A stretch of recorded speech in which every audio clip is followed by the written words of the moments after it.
Hello. सत साहेब बंदगी। सत साहेब, सत साहेब, सत साहेब। बोलिए प्रणाम बोलिए। गुरु महाराज। प्रणाम प्रणाम प्रणाम। स्वामी जी, मैं कल आपका वीडियो देख रहा था हाँ हाँ हाँ हाँ। यूट्यूब पे। हम्म। तो ऐसा जो आपने उसमें सार शब्द का परिचय बताया है, हम्म। ये 5 साल लगभग हो गया। ऐसा मेरे साथ अचानक घटा था ये। हम्म। मैं जैसे ही बैठा हुआ था तो मेरे को अचानक ऐसा सुनने लगा था, जैसे ये झनकार जैसी, जो झिंगुर जैसी आवाज है। हम्म। तो ये मैं 4-5 साल से बहुत साधु संतों से भी मिला। हम्म। मैं बहुत जगह पूछा भी है कि ये क्या है जो 24 घंटा एक जैसा, मैं आँख खोलूं, किसी से बात करूं, देखूं तो भी सुनाई देता है ये। हम्म। तो किसी ने कहा कोई कान खराब हो गया है, डॉक्टर को दिखा दो। हम्म। मैंने डॉक्टर को भी दिखाया। डॉक्टर बोले कान तो सब ठीक है। मैंने फिर ये आवाज किस बात की आ रही है? मैंने तो ऐसा कुछ किया नहीं। फिर स्वामी जी, मेरे अभी महीने भर पहले की बात है, हाँ महीने हाँ। भर भी नहीं हुआ है। मैं ऐसे दिन में बैठा हुआ था अकेला, ऐसे ही बैठा हुआ था। तो अचानक मेरे को ऐसा लगा कि बहुत तेज आवाज एक अंदर उतरी है, ऐसी ध्वनि, बहुत तेज ध्वनि। हम्म। और 10 सेकंड के बाद एक लाइट ध्वनि और अंदर उतरी। उसके बाद में मेरा थोड़ा स्वभाव में बदलाव आ गया। जैसे पहले संचल स्वभाव बहुत था, थोड़ी सी मेरे में ऐसा लगा, मेरे को महसूस हुआ जैसे कोई गंभीरता मेरे में आ गई। और स्वामी जी मेरा थोड़ा मार्गदर्शन करें। अभी आपने जो पहले कहा ना कि मैं हाँ 5 साल से वो सुनता था या सुनने में आई थी, बाद में गई, तो हाँ जी। वो जो धुन है ना, वो सार शब्द वाली नहीं होती, वो एक प्राकृतिक वाली ही होती है। और ये सबके साथ घटता ऐसा नहीं है, लेकिन 50% लोगों को ऐसी धुनें सुनाई देती है। लेकिन सार शब्द वाली जो धुन होती है ना, वो एक बार उन्होंने पकड़ ली ना, वो सिग्नल जो हम उसको परमात्मा का सिग्नल कहते हैं या वो अनंत का सिग्नल कहते हैं, जब हमारा अनंत से जुड़ा हो जाता है, हाँ जी, बस फिर वो सुनाई देने लगता है, तो हमेशा के लिए सुनाई देने लगता है। तो हाँ जी, ये उसमें सुनाई दे रहा है स्वामी जी। हाँ, नहीं, अभी मैं आपने मुझे कहा ना 5 बरस के पहले की बात मैं कर रहा हूँ, 5 बरस से आप सुन रहे हैं ना। हाँ, लेकिन ये विषम विषा के बाद अगर आपको वो सुनाई देने लगा और अखंडित और निरंतर हो गया, फिर वो सार शब्द वाली ध्वनि है। क्योंकि सार शब्द वाली जो ध्वनि होती है, उसके लिए कान दबाने नहीं पड़ते, आग मुनने नहीं पड़ते, उसके लिए ध्यान नहीं करना पड़ता, या उसके लिए कोई ध्यान ही नहीं देना पड़ता, लक्ष्य ही नहीं देना पड़ता कि धुन आ रही है नहीं आ रही है, वो उससे ऑटोमेटिक ही हो जाती है। जैसे आप ऐसे ही स्वामी जी दिन रात 24 घंटा चल रही है। बराबर। हाँ, तो वही सार शब्द वाली ध्वनि है। तो ये सार शब्द वाली ध्वनि, और जो पहले आप जो सुन रहे थे, या ऐसे बहुत सारे लोग सुनते हैं बीच बीच में बोलते हैं तो ना, स्वामी जी मतलब मैंने ऐसा कोई प्रयास नहीं किया। मैं तो ऐसे ही एक दिन लेटा हुआ था, लेटे लेटे ही अचानक मेरे को ख्याल गया कि इस तरफ कोई आवाज आ रही है, जैसे सन्नाटे की तरह से। फिर मैं उसकी तरफ ध्यान देते देते फिर अभी मतलब 5 साल से निरंतर 24 घंटा ऐसे आए। मैंने सोचा ये कोई मिस्टेक हो गई है कान में। तो फिर मैंने आपका वीडियो देखा कल, जिसमें आपने पूरी तरह से इस पे बिल्कुल सटीक जवाब दिया है आपने। मैंने कहा ये तो मेरे साथ काफी समय से 5 साल के लगभग होने आया, चल रहा है, पर मेरे को तो किसी ने बताया नहीं कि ये सार शब्द है। मैंने बहुत साधु संतों से भी पूछा जी। तो देखो, ये जो इसकी जानकारी कोई लिखी ही नहीं ना, सिर्फ सार शब्द होता है, वो एक ध्वनि होता है बस, और निरंतर अखंडित होता है। लेकिन ऐसा ध्वनि किसी को प्राप्त ही नहीं हुआ निरंतर अखंडित। लोग तो कह देते हैं कि हाँ मेरा ध्वनि तो निरंतर अखंडित है, लेकिन खंडित होता ही है। तो जो पहला फिर जो ध्वनि आता है, तो वो हमारा आत्मा वाला होता है, देखो सबसे पहले जो ध्वनि होते हैं जो हम सुनते हैं और सब कुछ यानी ऐसा समझो जो भी मनुष्य है या प्राणी भी है तो ये ऐसे ध्वनियां कान में चलती ही है, लेकिन वो खंडित होती है, अखंडित नहीं होती, वो निरंतर नहीं होती, उसमें अंतर होता है और बदलाव भी होता है। कोई कभी शंख वाली आएगी, कभी वीणा वाली आएगी, कभी बांसुरी वाली आएगी, ऐसी महसूस होगी। लेकिन ऐसा एक ताल, एक रस, एक लय, एक सुर, निरंतर अखंडित और समतल और आनंद देने वाली, आह्लाददायक, बस कोई नई अलौकिक बात या अलौकिक घटना मेरे साथ सतत निरंतर घट रही है और मैं उसका साक्षी, ये बात, ये सार शब्द वाली ध्वनि होती है। तो स्वामी जी मतलब ये बोलो। सार शब्द वाली मतलब ये ध्वनि निरंतर एक जैसी चल रही है, इसमें कोई बदलन, जैसे कोई शुरू करके भूल गया है ऐसा लग रहा है। हाँ देखो ना, उसमें क्या होता है, आत्मा वाली एक ध्वनि होती है। देखो परमात्मा का ही बच्चा आत्मा है, बराबर, दोनों का डीएनए एक ही है, दोनों का ब्लड रिलेशन एक ही है, ऐसा समझो, बराबर। लेकिन ये जो आत्मा है ना, ये प्रकृति में बंधा हुआ है, काल से बंधा हुआ है, बराबर। हाँ, और जो परमात्मा है वो तो कालातीत है, वो तो अजन्मा है। आत्मा को तो आत्मा का भी जन्म होता है, नहीं जन्म माने कैसा, अभी ये शरीर छोड़ दिए, दूसरा शरीर धारण किए, परिवर्तन, उसको हम चाहे तो परिवर्तन कहे, उसको हम जन्म कहते हैं, बाकी कुछ नहीं। उसका जो जन्म यानी ये आज मानव में है तो कल मर जाएगा, कई वृक्ष बनेगा या कई परसों प्राणी बन जाएगा, पंछी बन जाएगा, कुछ भी बन जाएगा, आत्मा वही रहती है, लेकिन शरीर अलग अलग मिलता है और जो भी मिलता है शरीर वही ढह जाता है, उसकी मिट्टी हो जाती है। फिर जैसे मानव के शरीर को जलाते हैं या दफनाते हैं या पशु पंछी के हवाले कर देते हैं, तो वो हमारा जो शरीर है उसका मर जाने के बाद कुछ भी करे उससे कोई इतना बड़ी बात नहीं है, बराबर, तो वो छोड़ दो। लेकिन उसमें जो आत्मा निकल के जाती है वो दूसरा देह धारण करती है, फिर प्राणी का हो, वृक्ष का हो, कोई भी हो, लेकिन देह अलग अलग धारण करती है। ऐसा इसलिए कहते हैं कि आत्मा का विनाश नहीं होता, बराबर, वो एक एनर्जी है। और जब भी वो दूसरे शरीर धारण करती है तो पहले शरीर में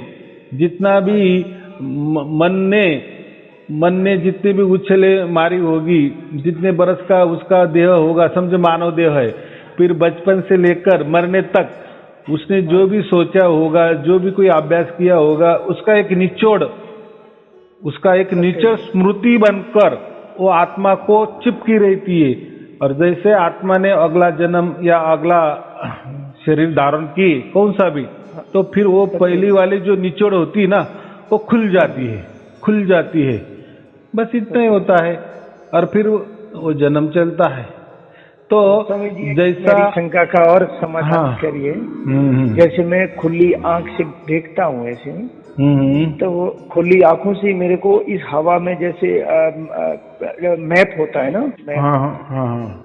मैप की तरह ही बिजली के तार जैसा बहुत बड़ा, मतलब मैप की तरह मेरे को नजर दिखता है, वो बिजली जैसा 24 घंटा दिखता। हाँ जी, वो 24 घंटा नजर आता है। तो वो जो क्या है स्वामी जी, तो जो आता है ना, उसके लिए कोई आंख के डॉक्टर के पास जाओ, तो उसमें और इसमें आध्यात्म वाले में उसमें कोई फर्क नहीं है, कोई अलग बात नहीं है। वो एक शारीरिक बीमारी रहती है और वो होता है, वो तो उसमें वो कुछ नहीं। देखो परमात्मा यह ऐसी चीज है ना जो आंखों से दिखाई नहीं देती या देखी नहीं जाती। क्यों नहीं? क्योंकि ये तो चमड़ी की आंखें है ना, प्रकृति का आंखें है, परमात्मा कैसे देखेगी? जैसे ये कान भी, कान से भी जो भी कुछ सुनाई देता है हमें, हम सुनते हैं, वो भी जो सुनना होता है या जो भी सुनते हैं वो भी कोई परमात्मा नहीं होता। मैं कहा ना कि वो सार शब्द भी नहीं होता, क्योंकि ये चमड़ी का कान क्या वो सार शब्द की धुन सुनेगा? उसकी औकात है क्या इतनी? चमड़ी की कान, फिर तो चमड़े का कान बड़ा हो गया जो परमात्मा को सुन सकता है, तो फिर परमात्मा से वो चमड़ी का कान बड़ा हो गया ना। सत्य वचन जी। हाँ, या कोई कहता है कि मैंने मेरे आंखों से परमात्मा को देखा, तो फिर वो परमात्मा अगर तुम्हारे आंखों के सामने आता है और तुम्हारा आंख उसको पकड़ लेती है, तो फिर तुम्हारी आंख बड़ी परमात्मा से।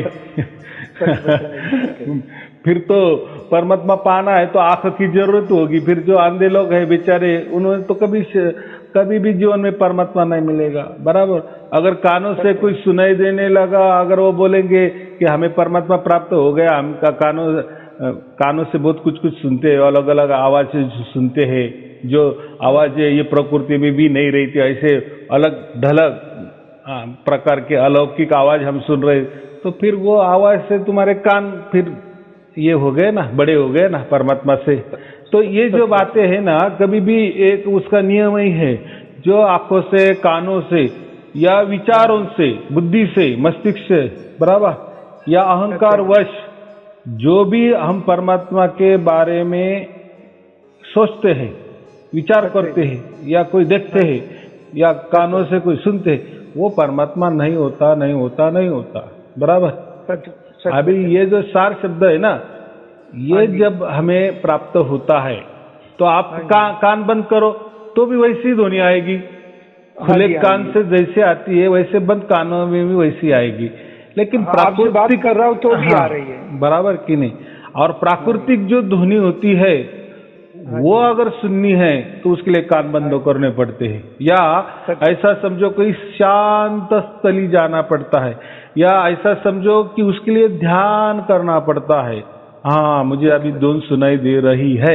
जब ये ऐसा जो भी कुछ होता है, मन से अगर हम वो उसका ध्यान करते हैं और वो जो ध्वनि सुनाई देती है मन से, तो वो भी सार शब्द वाली ध्वनि नहीं होती, बराबर।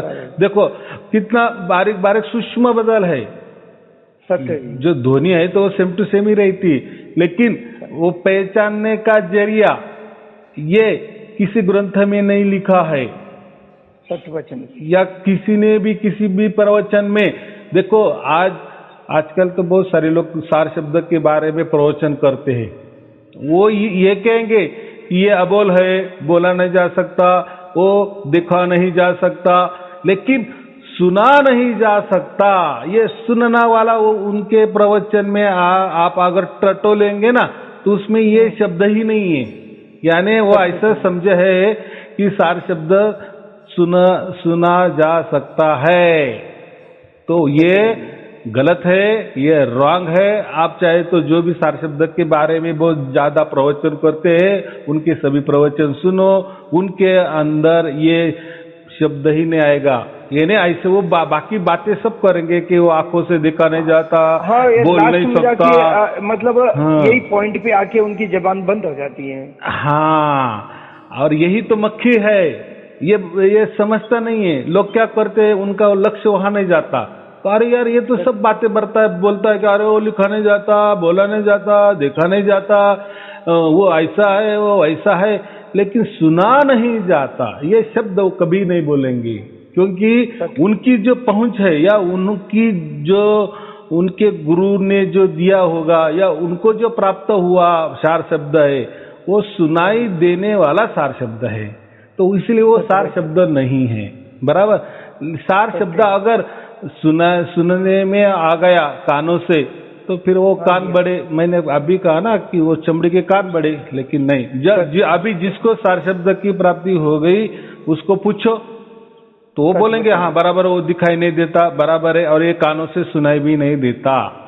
सत्य, हाँ ऐसे सुनते तो ऐसा लगता कहीं दूर सुनाई दे रहा है, दूर से सुनाई कहीं से भी। देखो अभी ये जो मस्तिष्क है पूरा, यही ज्ञान इंद्रिय है, बराबर। सत्य, हाँ जी, हाँ जी। तो और ये जो हम सुनते हैं ना कानों से, जो एकदम सूक्ष्म से सुनते हैं ना, तो वो हमारा मन ही सुनता है। देखो पूरे शरीर में ये जो मन है ना, इसके जैसा सूक्ष्म कोई भी नहीं है, ये पकड़ में नहीं आ सकता। ये जो मन है ना हमारा, ये एक सेकंड में कितना विचार करेगा या कहा जाएगा सेकंड में, जहाँ हमारा अग्निबाण भी नहीं पहुंचता तो एक सेकंड में वो आ जाएगा, है ना। बस कल्पना की मन गया, उसका इतना स्पीड है ना, उतना सूक्ष्म है, जितना स्पीड ज्यादा उसको क्या कहते, सूक्ष्मतम, सूक्ष्मतम। तो प्रकृति में मन के सिवाय कोई भी चीज सूक्ष्म नहीं है, बराबर। लेकिन ये जो सार शब्द है ना, ये उससे ही सूक्ष्म है, इसीलिए मन कभी भी सार शब्द नहीं सुन सकता। जो बोलते हैं कि हम ध्यान करते, हमको सुनाई देता है, हम थोड़ा सा शांत स्थली गए, थोड़ा सा ध्यान लगाए या लक्ष्य लगाए कि धुन आ रही कि नहीं, और हम सुनते हैं, तो वो सार शब्द वाले। वो मन के द्वारा अगर आपने सुनने की प्रयास किए ना, मन समझो, बुद्धि समझो, ये किए, मन का बड़ा भाई बुद्धि है बुद्धि का सबसे बड़ा भाई अहंकार है। ये तीनों एक ही है, और इनका जो ये किसी से पैदा हुए है, मन, बुद्धि, अहंकार, ये शरीर से पैदा हुए है, तो इनका खानदान अलग ही है। ये शरीर वाला खानदान है, प्रकृति वाला खानदान है, काल वाला खानदान है, समय वाला खानदान है ये। और परमात्मा ये ऐसा समझो, एक उत्तर है और एक पूरब है, एक पूरब है, एक पश्चिम है, बराबर। एक आसमान है तो एक जमीन है। तो लोग जो कहते हैं ना कि हम इंद्रियों द्वारा उसको क्यों नहीं पकड़ सकते परमात्मा को, तो फिर इंद्रिया बड़ी हो जाएगी। ये इंद्रिया का क्या काम है, इंद्रिया का कोई काम नहीं। लेकिन ये कब समझता है, जैसे देखो मैंने तो बातें बता दी आपको सार शब्द के बारे में, जिस दूसरे ने नहीं बताई उसके मैंने विपरीत बता दी, बराबर। लेकिन असल में जब आपको सार शब्द की प्राप्ति होगी ना खुद को, आपको, फिर आप एक्सपीरियंस करेंगे, अरे वो जो बंदा बताता था सार शब्द के बारे में, और अभी ये साई अरुण जी बता रहे हैं, फिर दोनों को टैली करेंगे ना, और आपको जो मिला आपके हाथ वस्तु वो सार शब्द वाली, फिर टैली करेंगे, फिर आप बोलेंगे अरे हाँ साई अरुण जी जो बोलते थे ना, मैंने सब जांच किया, जो जो बोले वैसा इसके ऊपर एक्सपेरिमेंट किया सार शब्द के इसमें, तो मुझे पता चला हाँ यही सार शब्द है। उसको तो वो तो उसने तो दिया भी नहीं आपको, कोई बताया भी नहीं है, वो तो ध्यान करने को बताता है, कोई नाम जपने को बताता है। कोई कहीं जाते हैं तो बोले सेवा करो, कोई बोलता है ये नाम जपो, कोई बोलता है ध्यान करो, कोई बोलता है ऐसा करो वैसा करो, सब कर करके देखा जी।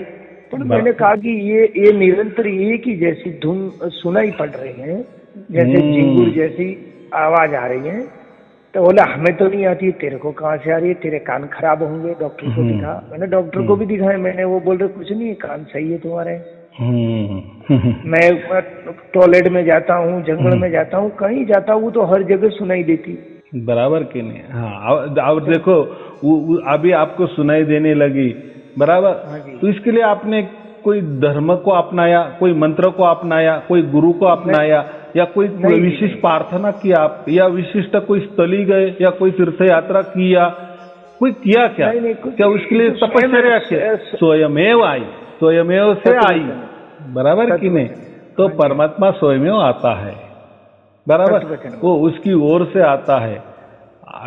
अभी लोग क्या कहते हैं, ऐसा कैसा, हम तो जड़ है, तो वो जड़ की तरफ कैसा आता है? देखो ऊपर फेंका हुआ पत्थर नीचे पृथ्वी पर ही क्यों आता है? फिर उनको कहो नीचे क्यों गिरता है? सब कुछ जो भी है, फल हो कुछ भी हो, नीचे क्यों गिरता है? तो जड़ है, वो जड़ आकर्षित करता है, पृथ्वी उसको आकर्षित करते हैं, उसको हम ग्रेविटी भी बोलते हैं साइंस में, बराबर। लेकिन अग्नि का ऐसा नहीं होता, अग्नि जलाए, अग्नि का जो ज्वाला है वो ऊपर की ओर दौड़ती है, फिर वो क्यों नहीं नीचे गिर आती?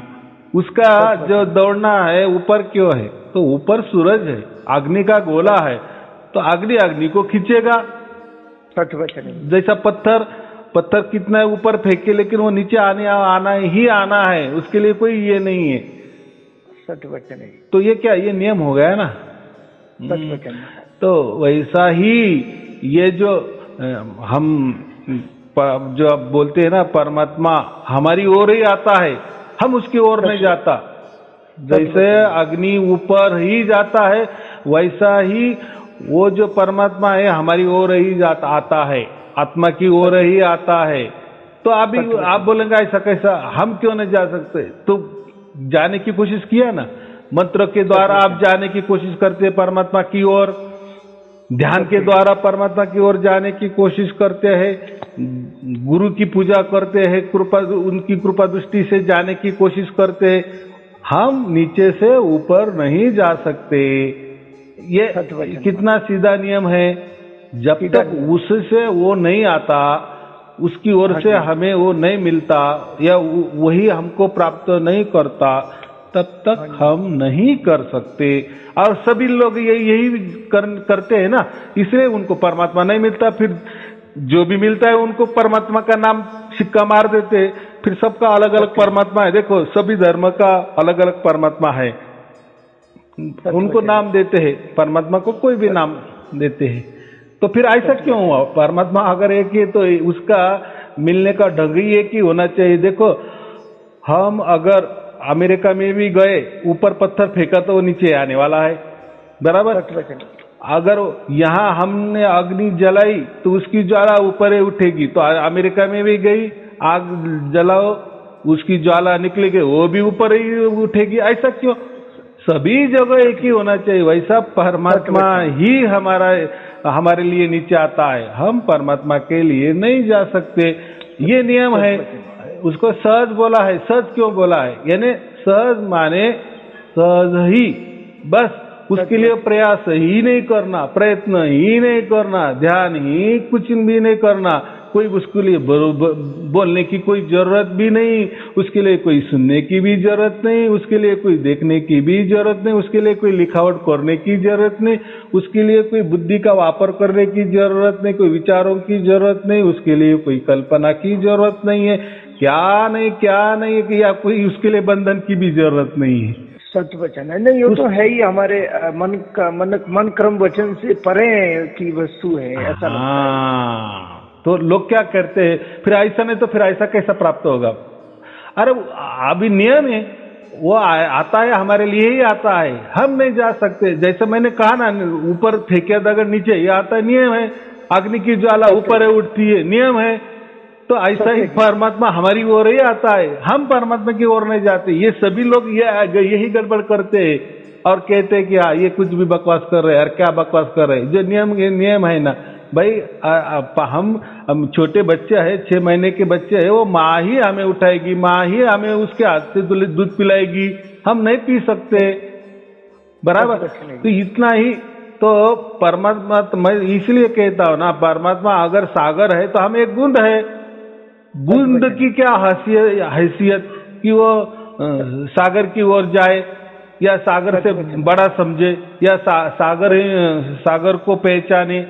नहीं पहचान सकते। वहाँ कोई उसका भाग अगर हम पहचान सकते, कोई भाग हमें दिखाई देगा, वो भी हमारी नजर से, हम जैसे बूंद है ना, तो हमको भी उसमें बूंद ही नजर आएगा परमात्मा में। लेकिन परमात्मा कोई बूंद नहीं है, वो तो सागर है। तो ये छोटी छोटी बातें होती, इसलिए कबीर साहब ने उसको सहज समाधि कहा है। और हम सब परमात्मा प्राप्त करने के लिए समाधि कर रहे हैं। एक समाधि का प्रकार होता है ना, ध्यान क्या होता है, समाधि का प्रकार होता है, मंत्र जाप क्या होता है, समाधि के। और समाधि किस लिए होती? परमात्मा प्राप्ति के लिए। लेकिन वो हमसे होती है, हमसे और से करते हैं, हमारे प्रयास से, हमारे प्रयत्न से, हमारे कष्ट से करने की, परमात्मा को प्राप्त करने की कोशिश करी, इसलिए नहीं प्राप्त होता, किसी को नहीं हुआ। सत्य वचन है। फिर लोग तो कहते हैं प्राप्त हुआ, तो उनको पूछो उनको कैसा प्राप्त हुआ, अभी क्यों नहीं उनके पास? अगर उनको प्राप्त हो तो वैसी की वैसी दूसरों को ट्रिक बताए, उनको भी प्राप्त होना चाहिए। होता है क्या? हाँ, तो इसमें बहुत सारे अलग अलग, किसी के पाजा बोला नहीं, ये 5 नाम जप करना है, ये 7 नाम जप करना है, ये ऐसा करना है। मैंने ऐसे करने से आखिर हमारा अंदर वो घटता तो नहीं है। और जब ये ऑटोमेटिक ही घट गया, हमें तो पता ही नहीं लगा ये घटा कैसे। और स्वामी जी, अभी हमें इसमें कैसे बने रहना है, थोड़ा मार्गदर्शन करिए। तो इसमें क्या बने रहे? तो मैंने वही कहा कि हमारी ओर से कुछ भी करना नहीं, कुछ भी करना नहीं, कुछ भी करना नहीं। तो अभी देखो, विषम का काल था, तो परमात्मा स्वयं में प्रकट हो गए हैं, सबको प्राप्त हो रहे हैं। तो ये ऐसा समझो, एक संगम का कालावधि है। जैसे हम कुंभ का मेला समझते हैं ना, जैसे 12 साल में एक कुंभ का मेला आता है, ये कहते हैं ना ऐसा कुछ। तो हाँ जी, हाँ। ऐसा ही है, अभी कुंभ का मेला चल रहा है, समझो परमात्मा सबको प्राप्त हो रहे, उसके लिए कुछ करना ही नहीं पड़ता, वो खुद प्राप्त होते, खुद ही हो रहे हैं, खुद ही हो रहे हैं। हाँ, तो ये क्या है, हमारे पर विश्वास नहीं है। और कबीर साहब ने क्या कहा, मैं तो हूँ विश्वास में, मैं तो हूँ विश्वास में, अब विश्वास रखो, वो बराबर प्राप्त होगा। लेकिन हम नहीं विश्वास रखते, हम मंत्रों पर विश्वास रखते हैं, गुरु पर विश्वास रखते हैं, धर्म ग्रंथ पर विश्वास रखते हैं, संप्रदाय पर विश्वास रखते, बज पर विश्वास रखते हैं, यानी कोई तो भी हम विश्वास रखते हैं। तो ये विश्वास नहीं कहा है कबीर साहब ने, क्या मैं तो हूँ विश्वास में, बस वो विश्वास में है ना, वो मिलेगा, बराबर मिलेगा। आपने अभी समझ लिए ना कि विश्वास में मिलना है, विश्वास से मिलने वाला ही है। और विश्वास परमात्मा, देखो हमारे इसमें तो भी विश्वासघात हो सकता है, परमात्मा हमारा विश्वासघात नहीं करेगा, वो प्राप्त होता ही है, सहज में होता है, कुछ करना नहीं, कुछ करना है, कुछ करना नहीं। तो लोग इस पर ही विश्वास नहीं रखते और विश्वास को प्राप्त करने चले विश्वास जैसे परमात्मा को प्राप्त किए कि जो परमात्मा स्वयं कह रहा है कि मैं हूँ विश्वास में, बराबर, सच वचन है। तो लोगों का विश्वास क्या है, लोग बोलते हाँ ना, फिर हम भी विश्वास में ढूंढ रहे, देखो मंत्र में ढूंढ रहे, हमारा ऊपर हमारा भरोसा है ये मंत्रों पर। अरे आप मंत्रों पर विश्वास रख रहे हो, परमात्मा पर नहीं। अब कोई बोलते हैं हमारे गुरु जी है ना, हम गुरु पर विश्वास रख रहे हैं ना, ये भी विश्वास, अरे आप गुरु पर विश्वास रख रहे हो, परमात्मा पर नहीं मतलब ये देखा जाए तो एक तरफ से बहुत बड़ा भ्रम फैला हुआ है। हाँ, तो ये भ्रम निकालने के लिए ही कबीर साहब ने कहा था कि मैं विषम विषा में इस राज का खुलासा करूंगा कि परमात्मा कैसा मिलता है। तो उसमें क्या भेद बताए, यही भेद बताए, कुछ करना ही नहीं है, ये भी मालूम हो गया ना, और इस पर विश्वास रखे ना, बस मिल जाता है। तो अभी देखो लाखों लोगों ने, इतना सरल और सहज है कि जो टिप्पणी करने वाले वो समझ ही नहीं पा रहे हैं और आगे वालों को बता ही नहीं पा रहे कि सत्य क्या है। हाँ, बराबर, हाँ जी, हाँ जी, ये तो बिल्कुल इतना सरल है कि कुछ करना ही नहीं पड़ा है, ना कुछ करने की जरूरत है, खुद ही सुनाई दे रहा है। नहीं, लेकिन देखो ये तो आपने सुना, आपको बहुत अच्छा लगा, या आपने कहा 1 मिनट में, तो देखो आपने भी व्याख्या भी कर दी कि ये तो इतना सरल है, लेकिन सरल नहीं है। आप 10 दोनों को पूछो ये बात, अरे परमात्मा सहज में मिलता है। मैंने बहुत तो पूछा जी, वो बोले नहीं, हमारे को तो सुनाई नहीं देता है, तुम्हें कहाँ नहीं, वो बात नहीं, वो सुनने की सुनाने की वो बात जाने दो, 4 शब्द वाली भी बात जाने दो, उनको इतना ही को 10 लोग पकड़ो और 10 लोगों को पकड़ो, अरे परमात्मा तो विश्वास में है, उसके ऊपर विश्वास रखो तो परमात्मा प्राप्त होता है। तो वो क्या बोलेंगे, पागल कहे का, जाओ यहाँ से, ऐसा होता है क्या? अरे उसके लिए गुरु लगता है, गुरु की कृपा लगती है, गुरु के पांव दबाने पड़ते हैं, कोई मंत्र जाप करना पड़ता है, कोई ध्यान करना पड़ता है, फिर ध्यान के अंदर कोई लक्ष्य टिकाना पड़ता है, कोई विचार रखना पड़ता है, कोई कल्पना करनी पड़ती है, कोई नियम करने पड़ते हैं, कोई बंधनों में रहना पड़ता है, कोई तीर्थस्थली करनी पड़ती है, बराबर। गुरु के साधु लोग ऐसे ही ढिंडोरा पीटते हैं। हाँ, गुरु के औरा में जाना पड़ता है, ऐसे यूट्यूब पर प्रवचन सुनकर कोई परमात्मा प्राप्त होता है क्या? अरे उसके लिए गुरु के सानिध्य में जाना पड़ता है, उसके औरा में बैठना पड़ता है, ये ऐसे यूट्यूब में कुछ भी बताते बस। लेकिन देखो ये घोर कलयुग में ये लोग तो ऐसा, ये कबीर साहब ने जो कहा है कि मैं वो विश्वास में, अभी मैंने लोगों को भेद बताए, तो देखो लोगों को कैसे लाखों लोगों को प्राप्त हो रहा है, फिर अभी कैसा हो रहा है, इसके पहले नहीं, तो इसके भी लोगों ने विश्वास रखा ही नहीं। तो विश्वास के नाम पर वो गुरु पे विश्वास रखते थे, गुरु के नाम पर मंत्रों पर विश्वास रखते हैं, गुरु के नाम पर ध्यान पर विश्वास रखते हैं, गुरु के नाम पर वो अपने बुद्धि को, अपने चालाकी पर, अपने अहंकार पर विश्वास रखते थे, इसलिए नहीं मिला। कितने सहज बात है। हाँ, तो परमात्मा हमको मिलने को आतुर है, बस उनको इतना ही कहना है कि बच्चों ने विश्वास करना चाहिए मुझ पर कि कुछ ना करके परमात्मा मुझे मिलना चाहिए। ये बहुत बड़ा विश्वास हो गया ना, बस मिलता ही है, मिलेगा। फिर मैं क्या करने को लोग बोलते, फिर क्या करे, कोई ध्यान करे, कोई मंत्र भी, आप बोले मंत्र नहीं करना, ध्यान नहीं करना, कुछ लक्ष्य नहीं करना, कोई विचार भी नहीं करना, उसकी कोई कल्पना भी नहीं करना, कोई अनुष्ठान भी नहीं करना, कोई बंधन भी नहीं करना, कुछ नहीं, तो क्या करना? मैं इसलिए क्या करता हूँ, बस ऑनलाइन वाले वीडियो सुनो। फिर जैसे मैंने ऑनलाइन स्वामी जी वाले, मतलब एक कबीरदास जी की वो एक दोहा पढ़ा था कि जाप मरे अजपा मरे अनहद भी मर जाए। मतलब फिर ये जाप मरने को भी कह रहा, बाबा लोग मंत्र देते हैं और लोग मंत्र देते हैं। फिर कोई अजपा जाप की क्रिया वो भी कबीरदास जी महाराज कह रहे हैं कि ये भी मर जाए। फिर कोई एक यूट्यूब में बहुत सारे यूट्यूब वाले कहते हैं वो अनंत सुनो बांसुरी सुनाई देगी, शंख सुनाई देगा, वो सुनाई देगा। वो भी कबीरदास जी कह रहे हैं कि वो भी मर जाए। तो फिर ऐसा मतलब कौन सा, फिर मेरे को आपके वीडियो से पता लगा, मेरे स्वामी जी साफ बता रहे हैं कि यही वो परमात्मा है जो तुम्हारे को सहज में उपलब्ध है। देखो ना, उसमें भी वो जो दोहा है ना, आपने अभी जो बताया ना, उसमें क्या कितना सिंपल कहा है। देखो, जाप का किसी से होता है? शरीर से होता है। अजपा श्वासों से होता है, श्वास का होता है, शरीर में होता है, बराबर। और जो हम आनंद नाद सुनते हैं वो कहाँ सुनते हैं? मस्तिष्क में सुनते हैं। तो आया वो भी शरीर में आया। तो उनका क्या कहना है कि जो हम मुख से कहने वाले जाप है वो भी छोड़ दो। अब उसके ऊपर आता है श्वास, शरीर से श्वास लिया जाता है। लोग श्वास की ये करते हैं ना, प्राणायाम वगैरह करके उसमें मंत्र जाप करने की कोशिश करते हैं, अजापा करने की कोशिश करते हैं, या जो स्वयं में वो जो मंत्र चल रहा है, नैसर्गिक चल रहा है सोहम, उसका अजापा करते हैं। तो वो भी एक शरीर का ही भाग आया। या शरीर, श्वास क्या है? शरीर ही ना, उससे आप परमात्मा प्राप्त करने की कोशिश करते हैं, इसलिए वो भी छोड़ दो। फिर ऊपर आओ, ऊपर मस्तिष्क में कान दबाते लोग आनंद नादे सुनते हैं, या बगैर कान दबाते भी आनंद नाद सुनाई देने लगते हैं, अलग अलग प्रकार के, अलग अलग धुन में, अलग अलग इसमें प्रकार में। तो इन्हें उनका क्या बना, ये छोड़ ही दो, इन्हें शरीर पूरा छोड़ दो। देखो नीचे से ऊपर तक मस्तिष्क में वो बात ही करो, शरीर की बात ही मत करो, इससे प्राप्त होने वाला नहीं, इतना सहज का। इसलिए जाप अजापा और अनाथ भी मर जाए, ये मार ही डालो। ये मार डालो माने उसका विचार नहीं करो। जैसे जो मर जाता है ना, हम उसका फिर विचार भी नहीं करते, मर गए अभी क्या है, बराबर कि नहीं, सब जीवन खत्म।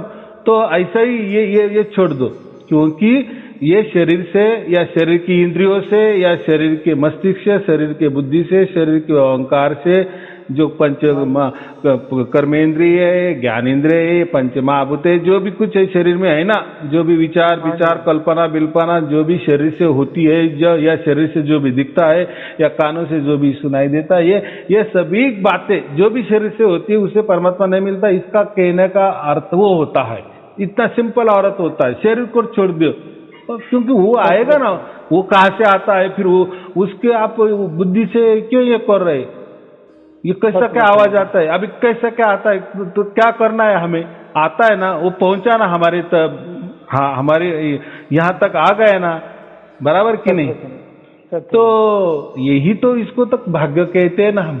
भाग्य माने क्या, बस एक परमात्मा पर विश्वास रखो। भक्ति क्या होती है? भक्त, सब लोग बोलते हैं हम तो बहुत बड़े भक्त है, गुरु के भक्त है, मंत्रों के भक्त है, इसके भक्त है, उसके भक्त है। भक्त का अर्थ क्या होता है? जो विभक्त ना हो। विभक्त माने अलग अलगपना, अलग अलग अलग, इसमें भक्ति उसमें ये वो भक्त नहीं होता, वो विभक्त होता है। भक्त एक ही होता है। भक्त माने भक्त, जो विभक्त नहीं होता, उसका टुकड़ा नहीं किया जा सकता, वो उसके अंदर जो अलगपना नहीं होता है, वो होता है भक्त। जो विभक्त नहीं होता वो होता है भक्त। तो भक्त क्या है? तो बस एक ही परमात्मा है, परमात्मा के बाद कोई नहीं है ना। कोई बोलते हैं ना गुरु करना पड़ता है, वो भी मतलब इसमें तो कोई बाधा भी नहीं, चाहे कोई काम करो, अपनी मजदूरी करो, नौकरी करो, बिजनेस करो, ये इसमें तो अब कोई अड़चन भी नहीं है। हाँ, बहुत लाख टके की बात की। तो ये बोलते हैं ना, परमात्मा पाना है तो आपको पहले गुरु करना पड़ेगा, तो फिर भक्त नहीं होंगे आप, विभक्त ही होंगे, क्योंकि आपने गुरु को और परमात्मा को अलग कर दिए नहीं, बराबर। हाँ, तो ठीक है, गुरु जो है हमारे पूजनीय, वंदनीय, आदरणीय होते, वो प्रणाम के नमस्कार करने के लिए ठीक है, प्रणाम करने के लिए ठीक होते हैं, बाकी क्या होता है। लेकिन गुरु का अर्थ ऐसा होता है, गुरु जो परमात्मा से मिलाप करवा देने वाला, मिलान करने देने वाला, उसको बोलते हैं गुरु। लेकिन गुरु परमात्मा को मिलन तो करवा देते ही नहीं, या उनको वो रीति भी मालूम नहीं, लेकिन फिर वो क्या करते, खुद ही परमात्मा होकर बैठते हैं, करो मेरी पूजा आरती। यही होता है और लोगों को यही चाहिए, लोगों को देखो आकार को छोड़ते ही नहीं लोग, जो बोलते हैं ना हमने 50 बरस से कर रहे, वो करते थे, क्या करते थे, आप आकारों की ही पूजा करते थे। मंत्र भी क्या है, ये लिखे लिखे पढ़े जाने वाले बोलने वाले यही मंत्र, ये भी आकार हो, एक आकार ही आया ना, 52 अक्षर, ये क्या है, एक प्रकार का आकार है, साकार है ना, प्रकट हो गए, वो क्या है, एक ही बात है। और शरीर को पूजा करते, वो भी एक साकार है, ये है ना। तो ये साकार आकार में, ये कोई बोलते मैं हम मूर्ति की पूजा करते, वो भी क्या है, साकार आकार में ही आया ना। तो ये साकार आकार में के बात ही छोड़ो, ये सगुण की बात ही छोड़ो, ये 3 गुणों की बात ही छोड़ो, ये जब तक नहीं छोड़ेंगे तब तक परमात्मा प्राप्त नहीं होता, बराबर। इनमें परमात्मा नहीं है। लेकिन देखो लोग उल्टे पकड़ते हैं, सगुण साकार को ही पकड़ते हैं, आकार को ही पकड़ते हैं, उनको शरीर ही अच्छा लगता है, बराबर कि नहीं। हाँ, तो चलो कोई तरुण होता है या तरुणी होती है, तो एक दो दूसरों को आकर्षित, ठीक है, वो हम क्या बोलते हैं, उम्र है, बराबर। वो एकपन का आकर्षित होना जरूरी है, माँ बच्चे को आकर्षित होना एक बात बराबर है, बराबर। तो वैसा ही ये जो परमात्मा है ना, ये कृष्ण है। हम क्या कहते हैं, वो परमात्मा को कृष्ण परमात्मा कहते हैं। ये मथुरा वाले कृष्ण नहीं, ये गीता वाले कृष्ण नहीं, वो मैं कृष्ण की बात कर रहा हूँ। कृष्ण माने अंधकार, शक्ति, एनर्जी, अनंत एनर्जी। तो वो जो कृष्ण है, कृष्ण का अर्थ क्या होता है, आकर्षित करने वाला, वो हमें आकर्षित कर लेता है, बराबर। हाँ, हमने उसको आकर्षित कर सकते, परमात्मा को आकर्षित कैसे कर सकते हैं। हम आत्मा है, छोटे है, ये नन्हे से मुन्ने से बालक है, वो कैसा क्या खींच सकता है, वो नहीं। वो गोष्ठी में ठीक है, टीवी सीरियल में ठीक है, क्या पोथी पुराण उसमें ठीक है बात, लेकिन नहीं, कृष्ण का अर्थ होता है आकर्षित करने वाला। वही सचमुच वही कृष्ण है, वही हमको आकर्षित कर लेता है, खींच लेता है हमें, बराबर। और जब उससे जुड़ा हो जाता है, बस धुन हमारी शुरू हो जाती है, 2400 घंटा सिग्नल जुड़ जाता है परमात्मा से। फिर वहाँ जो अखंड जो परमात्मा है, जो अखंड निरंतर है, आदि अनादि से है, अजन्मा है, अकाल है, काल के परे है, प्रकृति के परे है, बस वैसी की वैसी निरंतर धुन हमें आने लगती है 2400 घंटा, उसमें कोई बाधाएं नहीं होती है। कितना सहज बात है। और ये जो प्रकृति वाले दुनिया होती है, तो वो तो बदलने वाली होती है, कभी आती कभी नहीं आती, उसके लिए ध्यान करना पड़ता है, शरीर की जरूरत पड़ती है, कान दबाने पड़ते हैं, कोई तो विधि विधान करने पड़ते हैं, नियम करने पड़ते हैं। तो लेकिन इसके लिए कोई विधि विधान नहीं, इतना सहज बात है। इसलिए कबीर साहब ने इसको सहज समाधि कहे। जैसे सार शब्द की प्राप्ति है, तो देखो एक समाधि कितना कठिन होता है, और ये जो समाधि हमें सहज में प्राप्त हो जाती है, और वही समाधि असली समाधि है, ऐसे कबीर साहब ने कहा है। और ये सहज समाधि, ये क्या है, इसको कुछ करने की जरूरत नहीं। लेकिन समाधि का जो आप समाधि परमात्मा प्राप्त करने के लिए करते हैं ना, तो देखो ये सहज समाधि हो गई, तो फिर सब मैंने परमात्मा ही सहज में मिल गया ना। हाँ, ऐसी बात है। अगर किसी ने ऐसा कह दिया ना, सहज में परमात्मा प्राप्त होता है, तो लोग उसके ऊपर विश्वास नहीं रखते, लोग संगत पे विश्वास रखते हैं, लोग गुरु पर विश्वास रखते हैं। मैंने ऐसी एक से कहा, वो बोले नहीं तेरे को कुछ मिस्टेक हो गई है। फिर मैंने अब रोज वीडियो यूट्यूब देखता था मैं, तो कल आपका चैनल आया, फिर उनमें सारे सार शब्द के बारे में लिखा हुआ था वीडियो। तो मैंने सुना, उसमें मतलब एकदम मेरे साथ जो घटना है, वो घटना के बारे में बिल्कुल सही जवाब तो इस चैनल में स्वामी जी दे रहे हैं। बाकी तुम मेरे को आज तक घुमाते ही रहे सारे, कोई बोले सेवा करो, कोई बोले ये करो, कोई बोले ये करो। मैं इतना घुमा फिरा किया, मेरे साथ तो कुछ हुआ ही नहीं। और ये तो जो हुआ एकदम अनजान में ही मेरे को उपलब्ध हुआ है, पता ही नहीं कैसे हो गया है। तो मैं उनको कह रहा हूँ, बोला नहीं तेरे को मिस्टेक हो गई है कोई ना। मेरे को मिस्टेक नहीं हुई, मेरे को सुनता हूँ तो बड़ा अच्छा भी बहुत लगता है। देखो लोगों को क्या है, आजकल गीता में भी क्या लिखा है, जो पहले मुझे स्वरूप को जानता है ना, उसको मैं प्राप्त हो जाता हूँ। तो लोगों को उसको स्वरूप ही मालूम नहीं है, यानी सार शब्द की कोई मालूमात नहीं। समझो अभी आपको ये प्राप्त हो गया और मैंने कहा कि हाँ ये सार शब्द है, कि जो जागृति में आपको आ रहा है ना, जागृति में होश हवास में आपको वो सुनाई दे रहा है ना, काम करते वक्त सुनाई दे रहा है ना, इसका मतलब एक मन आपका जो काम कर रहा है, और ये जो हमारी जो सुरती है, वो जो आत्मा है, बस वो धुन सुन रही, उसका मतलब ये सार शब्द वाली धुन है। ये आपको अभी समझ में आ गया, अभी आपको प्राप्त हुआ। और अभी मैं ये प्रवचन कर रहा हूँ, तो अभी मेरा प्रवचन आपको समझ में आया है, अरे ये गुरुजी बराबर बोल रहे, ऐसा ही मुझे मेरे साथ घट रहा बराबर।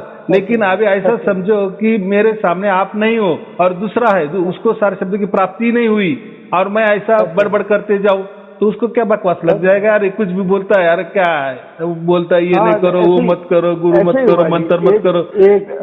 एक बाबा जी ने मेरे को पीट लिया। मैंने कहा बाबा जी मेरे को नहीं समझ में आया ये क्या हो रहा है। बोले पता नहीं तेरे को चिमड़ गया कोई, ये चिमड़ गया। तो ऐसे, इसलिए मैं क्या कहता हूँ, पहले जानो फिर मानो। इसका मतलब क्या, पहले सार शब्द का प्राप्ति करो बराबर, फिर प्रवचन सुनो, फिर धर्म ग्रंथ सुनो, फिर क्या करना है किसका भी सुनो, फिर आपको समझ में आ जाएगा, क्योंकि आपके पास वस्तु ही नहीं ना, बराबर कि नहीं। हाँ, तो ऐसा नहीं, वो बोलते हैं ना लोमड़ी को, वो जो द्राक्ष होते हैं ना, अंगूर, बहुत ऊंचे होते हैं, उसकी वो बहुत उड़ी मारता है, बहुत बार छलांग मारता है, लेकिन उसके हाथ में नहीं आता। फिर वो क्या कहता है, अरे अंगूर खट्टे ही होंगे, इसलिए तो मुझे प्राप्त नहीं हो रही है। तो ऐसा ही जिसको परमात्मा का प्राप्त नहीं होता, लोग क्या बोलते हैं, बस आपको फोन किए ना, आपने फोन उठाया ना, बस 2 मिनट कुछ तो बता दो हमको, हो गए, सार शब्द मिल जाएगा हमको। अरे ऐसा होता, अगर मेरे पास सार शब्द का कुछ मंत्र तंत्र होता तो मैं बोल देता ना 2 मिनट में। इतना बड़बड़ करता हूँ तो मैं, कोई मंत्र होता तो मैं मोबाइल पे बोल देता। समझिए ना, जैसे अभी 1.5-2 साल में मैं मतलब ऑटोमेटिक खुश ही रहता हूँ, हंसते ही रहता हूँ। बहुत सारे कहते तू हंसते क्यों रहता है, मतलब मेरे को क्या पता, मेरे को ऑटोमेटिक ही खुशी आती। तो ऐसा है उसमें, देखो जैसी मन को जो खुशी होती ना, तो मन तो स्वयं वो क्या है, नाशवान है। तो मन को भी जो भी खुशी होती है ना, वो थोड़ी देर के लिए रहती है, कुछ दिन के लिए रहती है, बाद में वो वापस दुख में कन्वर्ट हो जाती है। लेकिन ये जो सार शब्द है ना, ये जितना मन सूक्ष्म है ना, अति सूक्ष्म है बराबर। प्रकृति में मन के अलावा कोई भी सूक्ष्म नहीं है बराबर। तो लेकिन ये जो अपना जो सार शब्द है ना, ये मन से भी सूक्ष्म है, या ऐसा समझो कि सूक्ष्म का उसके ऊपर कोई ये नहीं है, इन्फिनिटी सूक्ष्म है, इन्फिनिटी सूक्ष्म। जितना सूक्ष्म को कोई हमने कोई गणित में कोई अंक दे दिए ना, तो ये जो है ना सार शब्द इतना सूक्ष्म है। तो जो सूक्ष्म को पकड़ सकता है, तो सूक्ष्म को कौन पकड़ सकता है, हमारे अंदर जो आत्मा है ना, तो वो भी परमात्मा का बच्चा है, वही पकड़ सकता है, ये मन नहीं पकड़ सकता। क्योंकि देखो, अगर जो खुद उतना सूक्ष्म नहीं है, तो वो दूसरा सूक्ष्म को कैसा पकड़ सकेगा। जैसे कोई दूरबीन होती है, उसकी कोई रेंज होती है, देख वो अगर 10 किलोमीटर की रेंज है, तो वो 10 किलोमीटर तक बराबर देखेगा। लेकिन उसके ही ज्यादा रेंज वाले अगर हमने दूरबीन लाया डायरेक्ट उपग्रह से, तो हम डायरेक्ट इतने भी लाखों भी दूर का जो तारा है ना, जो तारे होते हैं, ग्रह तारे, वो भी हम देख सकते हैं नीचे से। तो क्यों ऐसा हो गया, अरे जो तुम्हारे पास जो है ना, वो सारी दूरबीन है, उसे से ज्यादा 5-10 किलोमीटर आप देख सकते हैं, लेकिन वो जो है वो अलग दूरबीन है बराबर, इसकी वो तुलना नहीं कर सकते। वैसा ये जो मन है ना, ये छोटी दूरबीन है, और ये जो है, ये जो परमात्मा कितना लंबा है, कितना दूर है। तो इसके लिए वही दूरबीन चाहिए, बड़ी दूरबीन चाहिए। तो अगर उसको मन को नहीं दिखा, समझो वो परमात्मा नहीं सुनाई दे रहा है, ये सारे शब्द नहीं सुनाई दे रहा है मन से, तो फिर क्या बोलता है, अरे ऐसा कुछ नहीं होता। मन अगर कहे ऐसा कुछ नहीं, मैं तो इतना 10 किलोमीटर देखता हूँ, और ये बोलता है कि और उसके आगे है और मेरी पहुंच वहां नहीं, ऐसा कुछ हो सकता है कि मैं तो पूरी प्रकृति में देखता हूँ, पूरे 35 लाख ब्रह्मांड में देख सकता हूँ, ऐसा मन हूँ। और ये कहते हैं कि नहीं, इसके भी परे परमात्मा है, वो सार शब्द है। तो फिर सार शब्द कितना सूक्ष्म होगा ये मन से। तो इसलिए उसका ही बच्चा उसको पहचानता है, या ऐसा समझो कि वही परमात्मा की वहां से ही हमारे पास आता है। लेकिन वो सिर्फ किसको महसूस होता है? हमारे आत्मा को ही महसूस होता है, मन को महसूस नहीं होगा, क्योंकि मन और वो अलग चीज है। परमात्मा चैतन्य है, मन जड़ है। समझ नहीं पा रहा है। नहीं, मन जड़ है। नहीं, मन जड़ है ना। मन ये शरीर का प्रकार है, प्रकृति का प्रकार है। तो प्रकृति और चैतन्यता दोनों में फर्क है ना। प्रकृति जड़ होती है, चैतन्य चैतन्यता होता है। तो ऐसा ही तो वहां से परमात्मा बराबर ये हमारी आत्मा महसूस करती है, बराबर। इसलिए मन नहीं महसूस कर सकता, इसलिए वो मन का विषय नहीं है। जब मैं कहता हूँ ना लोगों को, अरे आप कुछ काम करते जाओ, होश हवास में आओ, धुन सुनो, उसके लिए ध्यान मत करो। ध्यान किए तो ध्यान का विषय क्या है? मन आता है। ध्यान में मन प्रमुख रहता है। अगर मन से आप वो बोल रहे हैं ना कि मैं सार शब्द सुन रहा हूँ, तो वो मन आपका सार शब्द नहीं सुन रहा है, वो आप प्रकृति कोई धुन सुन रहा है, वो ऐसा आपको लगता है डुप्लीकेट कि सार शब्द जैसी ध्वनि वो सुन रहा है। तो वो उसका कोई लेना देना नहीं है सार शब्द से, तो वो नहीं सुन सकता। हाँ, आत्मा ही उसको सुन सकती है, क्योंकि उसका डीएनए और उसका जो ब्लड रिलेशन एक ही है। इतनी सहज बात है। इसलिए परमात्मा आत्मा के लिए आता है परमात्मा कोई मन के लिए नहीं आता। हाँ, मन से वो काम करवा लेता है उसकी पावर से। हाँ, क्योंकि ये प्रकृति काम करना ये कोई परमात्मा के काम नहीं है, क्योंकि परमात्मा ने एक बार प्रकृति बना दी है ना, बस फिर उसमें बराबर वो फिर उसके ऑटोमेटिक वो चलता है सब कुछ बराबर। हाँ, उसमें दखल अंदाजी नहीं करता परमात्मा। लेकिन आत्मा के लिए दखल अंदाजी करनी पड़ती है, क्योंकि आत्मा उसका बेटा है, उसका बच्चा है। वो बच्चे को कैसा भी निकालेगा ये प्रकृति से, प्रकृति नहीं जाने देती आत्मा को, ये बात बराबर है। वो तो यही उसको तो यही रखना चाहती है ना। 84 लाख योनि में जन्म ले, तू ये जन्म ले, वो जन्म ले, मैं तुझे ये देती हूँ, मैं तुझे, तू मत जा तेरे पिताजी के पास, बराबर। लेकिन बराबर बच्चे ने माना भी ना। बहुत हमारे लाखों जन्म हो गए ना, लेकिन अभी बच्चे को लग रहा है उसका भाग्य हो गया है। अभी उसको याद आ रही है कि नहीं, मुझे अभी मेरे असली पिताजी के पास जाना है नहीं तो काल तो बोलता है ना आत्मा को, अरे मैं तेरा पिताजी हूँ। प्रकृति बोलती है, अरे मैं तेरी माँ हूँ। लेकिन नहीं बोलता, नहीं अभी मुझे सब समझ में आया, सब गड़बड़ घोटाला है, मेरा बाप वो है, वो मुझे बराबर लेने को आएगा, तुम चिंता मत करो। फिर अभी क्या है, वो हमें लेने आया, हमारा जुड़ा हो गया, अनंत का जुड़ा हमसे हो गया। और वो आत्मा ही कर सकता है अनंत से जुड़ा, ना कि मन कर सकता है, बराबर। चलो ठीक है, अभी आपको प्राप्त हुआ इसलिए आपको सब समझ में आ गया। तो ऐसा ही मैं सब लोगों को कहता हूँ, पहले जानो फिर मानो। पहले वो जैसा ही भी वैसे प्राप्त तो करो, पहले सार शब्द की प्राप्ति तो करो, फिर बाद में आपको क्या करना है, छोड़ना है, क्या करना है, क्या विचार करना है उसके बारे में वो करो, बराबर कि नहीं। चलो ठीक है, सत साहिब जी शुभ आशीर्वाद। सत साहिब जी, सत साहिब जी कोटि प्रणाम। आपने मेरी शंका दूर कर दी सारी। बस चलो ठीक है, शुभ आशीर्वाद। सत साहिब जी, सत साहिब जी, सत साहिब जी।